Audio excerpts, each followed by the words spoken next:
Here we are, in the middle of it all, England, but not just the postcard England of the afternoon tea, stone cottages, and tidy cricket greens. No, this is a different scene. It's the England you don't see on the glossy travel brochures. We're talking about immigration protests. And who are these people anyway? Packed together like sardines outside government buildings, waving signs, shouting at the wind. The media would have you believe rabble agitators, usual suspects you can slot into neat little categories. Some folks are marching for open borders, chanting for compassion.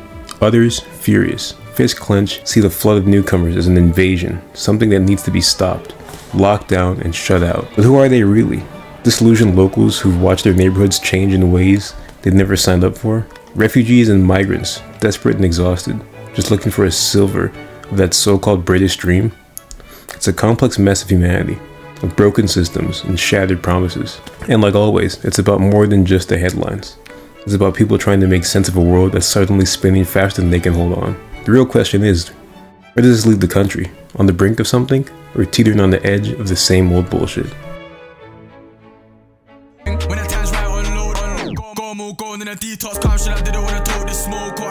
How do you feel as a Brit when you see what's taking place in this country? Ashamed. Ultimately, I think it's the one word, ashamed. Yeah. It's not how 99% of Britain feel. I think it's just a really small minority. This isn't just another day in London or Dover. The tension isn't some new wound either. It's been festering, growing quietly for years in the back alleys of the pubs and overcrowded flats. Now though, the bandages are off and the infection is exposed for everyone to see. The crux of the conflicts isn't that hard to pin down. Immigration, but it's never really about just one thing, is it? Scratch the surface, and what you've got is something far more tangled, far more emotional. It's about fear, really. The fear of losing jobs, homes, a way of life. On one side, you've got the locals. They say their towns are becoming something unrecognizable. Strangers in their own country. They grew up in these small, insular worlds where you knew every single face in the local chippy and the bloke at the pub that pulled your pint just the way you like it. That world is slipping away from them. It's new languages on the street corners, new faces in the grocery aisles, new kids in their schools. And it's not the diversity they mind, not really. They'll tell you it's not that, but it's the rate of change. It's the feeling that no one asked them what they thought about it. That their voices, those of the working Brits, were drowned out by the government officials and policies made far above their heads. We don't have space, they say. We don't have resources. These aren't just the xenophobes and the far-right fringe we're talking about either. You got everyday folks in the crowd. Builders, taxi drivers, single mothers, all worried that their country, their culture, and their very identity is being swallowed whole by an influx of migrants they never asked for. They're not openly hostile, most of them, but that nagging anxiety has turned into frustration and anger. And then there are the immigrants, the ones who risked everything, crossing borders, oceans, deserts, for what?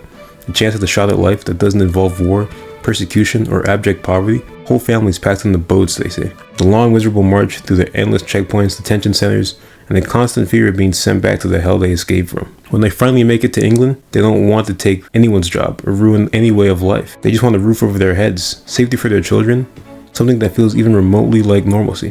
What you end up with is two groups of people, both desperate, both scared, both convinced that the other is the problem. The government, meanwhile, is playing its own game, caught between trying to calm the anxieties of all the citizens while managing the enormous task of processing and settling thousands of refugees. How do you manage this kind of pressure cooker? Immigration laws tighten, the border patrols get tougher. That just leads to more protests, more clashes. These have caused protests on both sides now. Immigrants and their supporters clashing with the anti-immigration crowd. Streets are shut down, police forces stretched thin, tempers boiling over into fistfights and chaos. The press eats it up, of course. They slap sensational headlines across the papers and push whatever narrative gets them clicks. Whether it's demonizing immigrants as threats of the British way of life, or portraying the protesters as ignorant nationalists stuck in a bygone era. And it's working. The country feels more divided than it's ever been in decades. England is a pressure cooker, hissing ready to blow, and all while the real problems like housing shortages, healthcare struggles, and underfunded schools and crumbling infrastructure are left to rot in the background because everyone's too busy shouting about who belongs and who doesn't. Protests aren't just flaring up in isolated incidents anymore. They're spreading and gaining momentum with every passing week. What started as a small gathering and a handful of people with signs and megaphones has now gone into full-blown movements in London. You've got thousands spilling into the streets, blocking bridges and snarling traffic for hours. Dover, once known for its postcard views of the White Cliffs, is now a flashpoint, a place where locals line the waterfront watching as boat after boat of migrants arrive. It's no longer just about voices being heard, it's about pressure building, forcing this country to confront its fractured identity. In 2023, net migration to the UK hit an all-time high of 685,000 people, over 500,000 people in just 1 year. That's the size of a major city all in the span of 12 months. It's no surprise that nearly 2/3 of Brits now believe immigration levels are too high. For comparison, back in 2014, net migration was closer to 300,000. So what changed? The world, of course. War, political instability, the fall of Kabul, the Syrian civil war, the worsening conditions of sub-Saharan Africa, even Brexit, events that have all displaced millions and pushed many to look toward Europe, and particularly the UK as a sanctuary. And yet, sanctuary is an increasingly contested term. Asylum claims have surged as well, with nearly 68,000 applicants pending from 2023, a steady increase year over year. And those aren't just numbers, those are tens of thousands of lives in limbo. Families waiting for answers trapped in the system so backlogged and overburdened that decisions are taking years to come through. It's no wonder frustration is spilling over. Meanwhile, the strain on local services is impossible to ignore. In towns like Folkestone, near Dover, the strain on housing and social services has become increasingly tight. Skyrocketing rents put prices up nationwide, driven in part by the demand for accommodation for the asylum seekers. Healthcare waiting lists are growing longer, and the public is noticing. Many British nationalists believe the government is handling immigration poorly, and the country already feeling the weight of economic and social pressure. But it's not just the numbers that are driving the tension. It's the stories behind them. The imagery splattered on the TV screens and social media. Footage of migrants crammed into small boats, braving the icy waters of the Channel, has become a daily occurrence.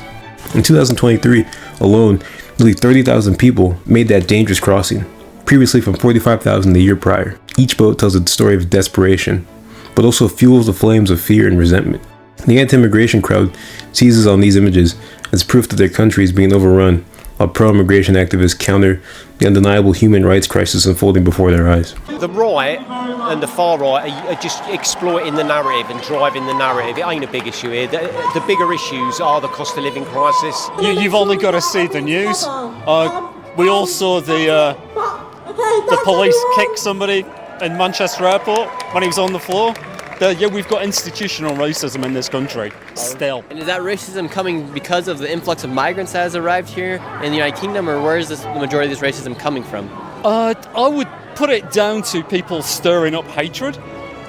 The temperatures continue to rise, and the tensions aren't just theoretical anymore. They're played out on the streets in real time.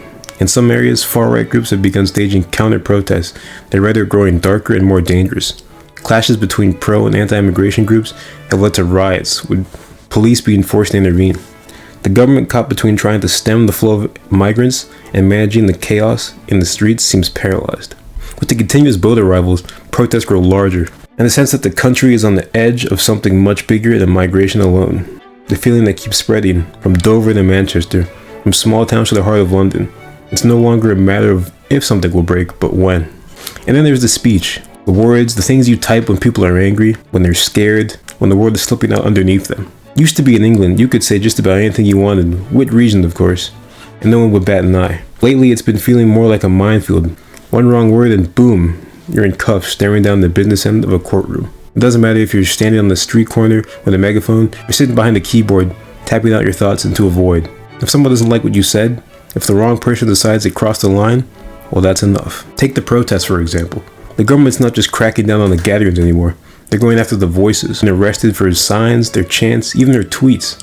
This is the new battleground, social media. The official line is that this is about public safety, about preventing extremism, keeping the peace. But you've got to wonder, when did expression of opinion become a criminal act? Sure, there are hate mongers and real extremists, the ones spewing bile into the world with the sole intent of tearing the world apart. Obviously those weirdos shouldn't be left scot-free, but isn't there another way to punish them? Ban accounts, ban IPs, publicly shun them? The irony, of course, is that this only makes things worse. Silence someone's words, and it'll just disappear. They grow louder in the underground, take on a life of their own, twisted into something darker. People are starting to watch their backs, choosing their words carefully. Unsure of where the line is anymore, the whole country feels like it's holding its breath, waiting for the hammer to fall. And the government? They're just tightening the screws, thinking if they clamp down hard enough, maybe they'll keep the lid on a boiling pot. But words? Words are slippery things. Try to catch them, cage them, and they'll just find a way out. They always have.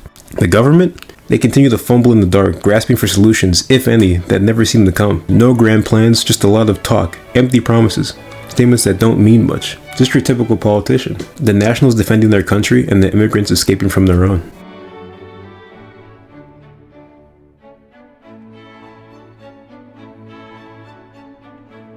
The real question that no one seems to have an answer to is, how much longer can things stay this way before the dam breaks? And when it does, will anyone be ready for what comes next?